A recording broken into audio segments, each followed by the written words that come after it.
Hello friends, this is Dr. Ranjit Singh once again with you. In continuance of the series on history of English literature, this is my effort to introduce you the age of Chaucer. Our main focus in this lecture will be to highlight the main points of the 14th century, the age in which Chaucer lived. So my dear friends, let's begin with Chaucerian age. Geoffrey Chaucer was born around 1340s and he lived up to 1400. He was an English poet and author. He is widely considered the greatest English poet of the Middle Ages and he is best known for his book The Canterbury Tales. He has been called the father of English literature, or alternatively, the father of English poetry. The period between 1343 and up to 1450 is known as the Age of Chaucer. This Age of Chaucer is the first significant period in the literary history of England. It marks the beginning of a new era, a new language and literature. It initiates a noticeable departure from medievalism and the birth of an era of rational inquiry and critical understanding. It was an era of transition. Chaucer was born in a turbulent period of social, religious and political change. He was born in the reign of Edward III, lived through that of Richard II and died the year after Henry IV ascended to the throne. So many times this question has been asked in the examinations of NET that which of the following poets lived under the reign of three kings. So undoubtedly he was Geoffrey Chaucer. When Geoffrey Chaucer was born, Edward III was King of England. He was the King of England from January 1327 until his death in 1377. King Edward's reign was conspicuous for the highest development of medieval civilization in England. The English chivalry was at the climax. The spirit of romantic idealism prevailed in Edward's court. Geoffrey Chaucer has mentioned all these features of his age in Knight's Tale, in the very popular book The Canterbury Tales. Geoffrey Chaucer wrote most of his important books when Richard II was the King of England. Richard II was the King of England from 1377 until he was deposed in 1399. Then Henry IV was the King of England from 1399 up to 1413. A very important point about Henry IV to be noted is that he was the first English ruler since the Norman conquest whose mother tongue was English rather than French. In Chaucer's England, we see for the first time the modern mingling with the medieval, and England herself was beginning to emerge as a distinct nation. It was no longer mere an overseas extension of Franco-Latin Europe. The age of Chaucer witnessed a gradual decline in the power and the influence of three medieval institutions: feudalism, chivalry, and knight-errantry.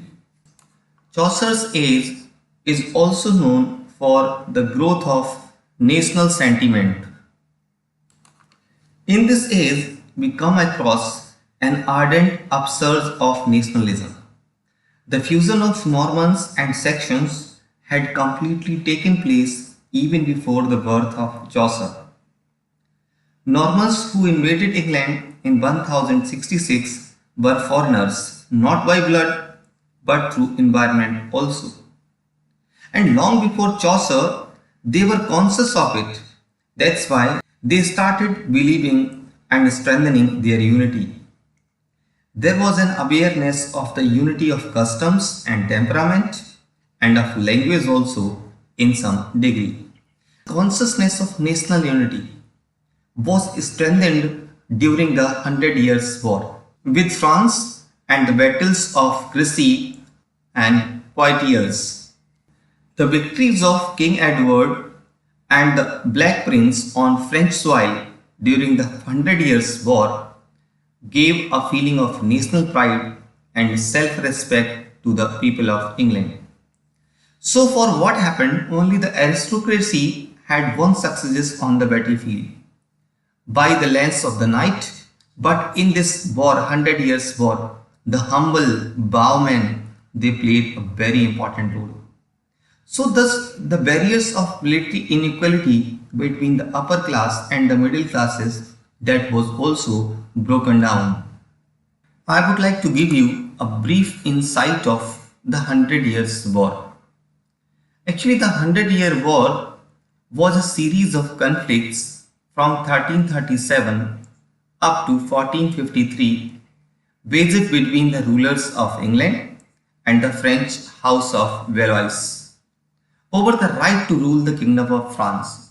Who has the right to rule over the Kingdom of France? This was the reason for this Hundred Years' War.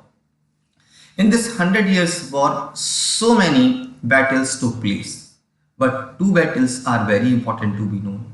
The first one is the Battle of Crecy. This Battle of Crecy took place on 26 August 1346 in northeast France between a French army that was commanded by King Philip VI and an English army led by King Edward III. It resulted in an English victory and heavy loss of life among the French. Then the next important battle is the Battle of Poitiers. It was fought on 19 September 1356 near the city of Poitiers in western France. King Edward, the Black Prince, led an army of English. Most of them were the veterans of Battle of Crecy.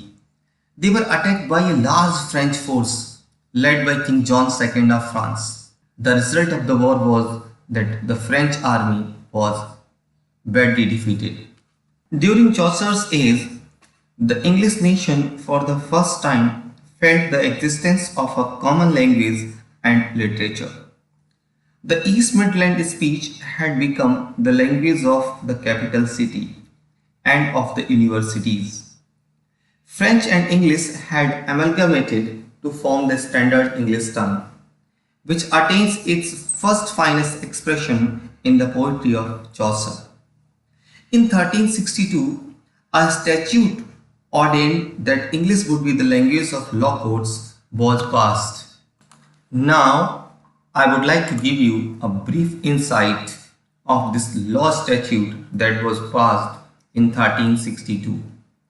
This statute of pleading as an act was passed in 1362 by the Parliament of England. The act complained that because the Norman French language was largely unknown to the common people of England, they had no knowledge of what was being said for or against them in the courts, which used law French only. So, this act therefore stipulated that all the pleadings, defenses, answers, debates, and judgments will be given in English language in the courts, and they will be entered and enrolled in Latin language. In England now, legislation was working to nurture the growth of national consciousness. The interference of the Pope of the Church of Rome in the temporal affairs of England was cause of great resentment and anger. The temporal overlordship of the Pope was definitely rejected and refused. By measures of the Parliament of Edward III and his successors began the process of separation from Rome, which the work of Henry VIII completed. Henry VIII was the King of England from 1509 up to 1547, the year of his death. A very important quotation of William J. Long is worth mentioning here. William J. Long writes about the spirit of national consciousness in the age of Chaucer in the words. He says, "In the rush of this great national movement, separating England from the political ties of France and to a less degree from ecclesiastical bondage to Rome, the mutual distrust and jealousy which had divided nobles and commons were momentarily swept aside by a wave of patriotic enthusiasm. The French language lost its official prestige, and English became the speech not only of the common people but of courts and parliament as well."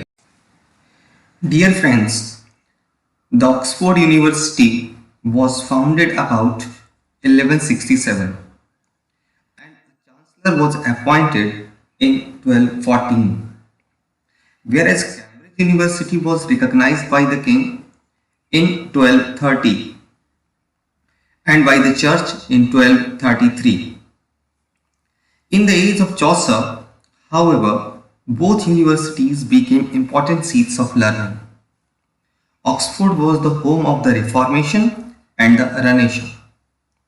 Scholars of the universities were called clerks. You must have read that in Chaucer's The Prologue to the Canterbury Tales, there is a character, the clerk, and he is a university scholar. In these universities, Latin was the medium of instruction. Philosophers, grammarians, and thinkers, they were called schoolmen. French was the language of the upper classes, but the common Englishman began to hate this upper class language. English became court language, as I have told you, and in 1363 it was accepted as the language of the parliament also. 4 dialects of English were in the fashion that time, the most important being the East Midland dialect, in which Geoffrey Chaucer wrote and which later became Standard English or the King's English. Chaucerian age was an epoch of natural calamities also. These natural calamities increased the sufferings of the common people. The Black Death, also known as the pestilence or the plague, affected the Europe from 1347 to 1351. This Black Death or plague was the most fatal pandemic recorded in human history. It resulted in the deaths of up to 200 millions of people. Black Death carried off around 1/3 of the population in Europe. This Black Death reappeared in 1362, 1367 and 1370. One more important calamity of the age was the famine. The Great Famine of 1315 to 1317. This Great Famine was the first of a series of a large-scale crisis that struck Europe early in the 14th century.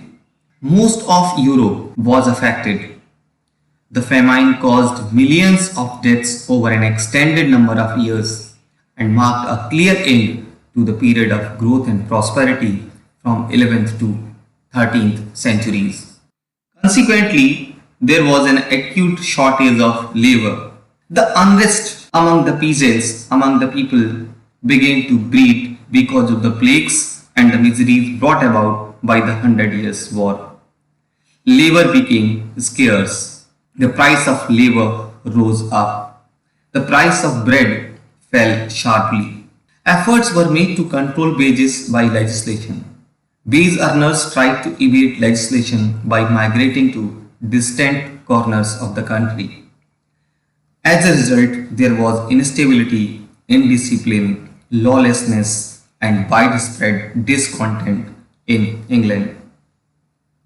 While the people were starving and living a life of misery, the king and his courtiers were leading a life of gaiety and luxury. The extravagance and corruption of the king and his court were fully exploited by Wat Taylor, Jack Straw, and John Wall. under whose leadership the people rose in an open revolt against the king and his tyranny. This revolt is known as the Peasants' Revolt that burst like a volcano in 1381. A very important point about Chaucerian age is that there was corruption in the church. The church, which was the seat of power and prestige, was infected with corruption, moral turpitude, and superstition. The ecclesiastics, the church officials, were corrupt and demoralized. They rolled in wealth and luxury and indulged in all sorts of vices. They lived in a godless and worldly way. That is why, when Black Death came in 1348, it was hailed as God's long delayed punishment upon a society rotten to the core. John Wycliffe, who is known as the morning star of the Reformation, and poets like Langland and Gower, freely denounced the growing corruption in the church and through their teaching sought to revive the real Christianity. John Wycliffe challenged the authority of the Catholic Church and taught that power and property could only be rightly held by good men. He sent throughout the country his disciples, who were called Lollards or poor priests, to spread his teachings. He encouraged men to seek their religion in the Bible only, and for this purpose he translated portions of the New Testament from Latin into English. He advocated a critical attitude towards religion and started his preachings in English. In spite of religious reforms and Wycliffe's efforts, church still continued to be the first and foremost spiritual body. Now let's discuss about the conditions of women during Chaucerian age. Women were thought inferior to men. Women of lower strata of society were hard-worked and doomed to a life of unrelieved drudgery. Drudgery refers to hard menial or dull work. Most of these ladies were illiterate. Ladies of noble families displayed excess of delicacy and decorum. Courtly ladies showed false pity and sentimentality. To the men of church, the woman was the source of all evil. To the courtly people, a goddess. Child marriage was the order of the day. Richard II himself married the child daughter of the King of France. Arranged marriages were prevalent. Love had nothing to do with marriages. Girls who refused to obey the wishes of their parents were severely beaten till they obeyed. The custom of the day permitted expression of love through poetry to a married lady.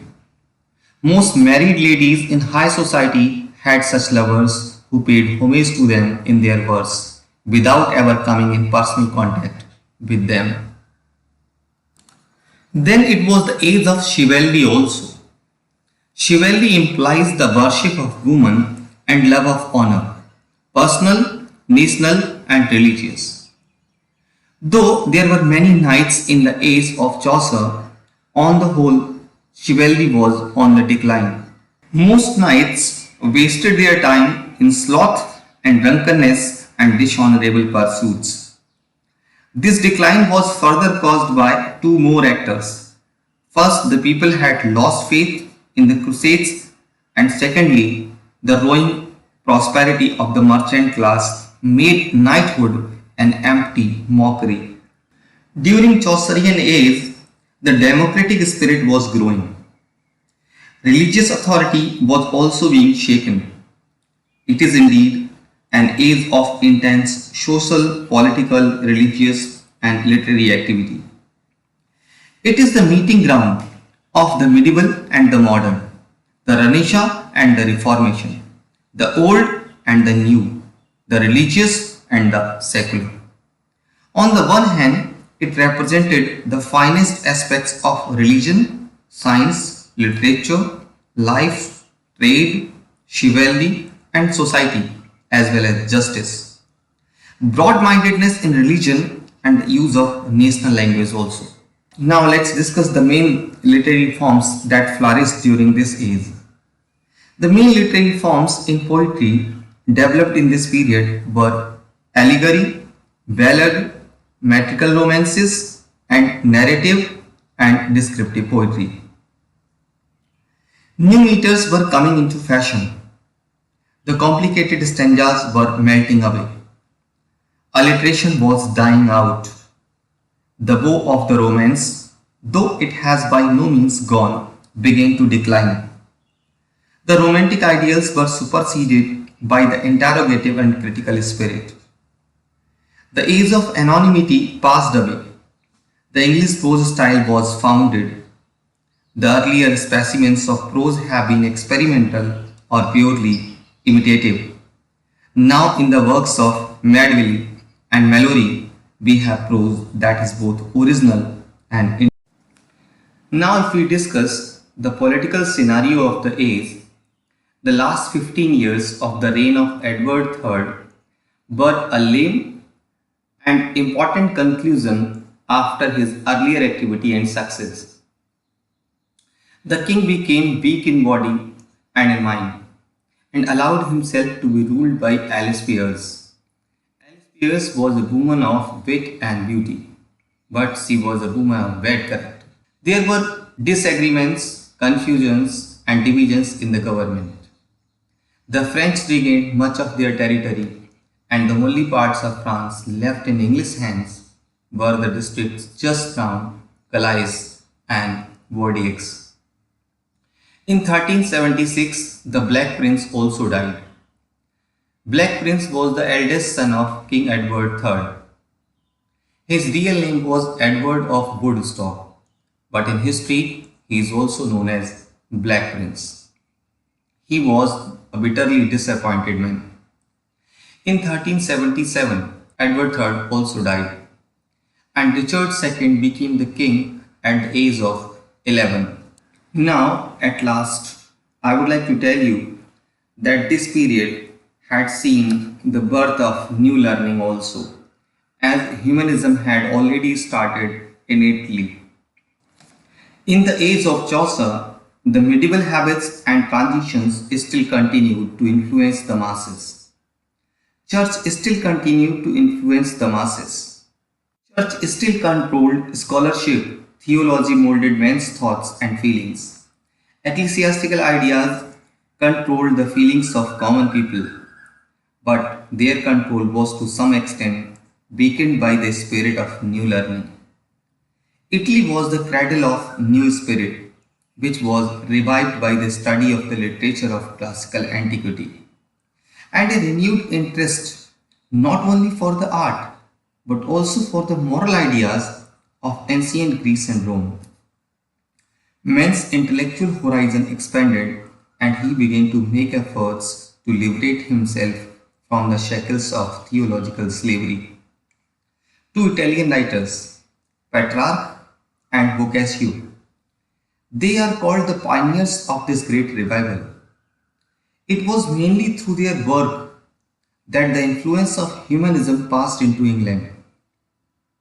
The spirit of humanism, which was one of the formative influences of the age of Chaucer, engendered the quickened sense of beauty, the delight of life, and the free secular spirit, which began to appear both in life and literature. Dear friends, in this age, among the noteworthy poets, besides Chaucer, were John Gower, who wrote Confessio Amantis, and William Langland, who was the author of Piers the Plowman. Langland attacks the social and ecclesiastical abuses of the day, while Gower dwells upon the evils wrought by the seven deadly sins. We will discuss about these poets of the age in our next lecture. Hence, my dear friends, I discussed with you the social, political, and religious milieu of the 14th century, the age in which Chaucer lived. I hope you must have definitely understood the basic background, the basic features of the age of Chaucer. In our next lecture, we will deal with the literature of Chaucerian age. So thank you very much.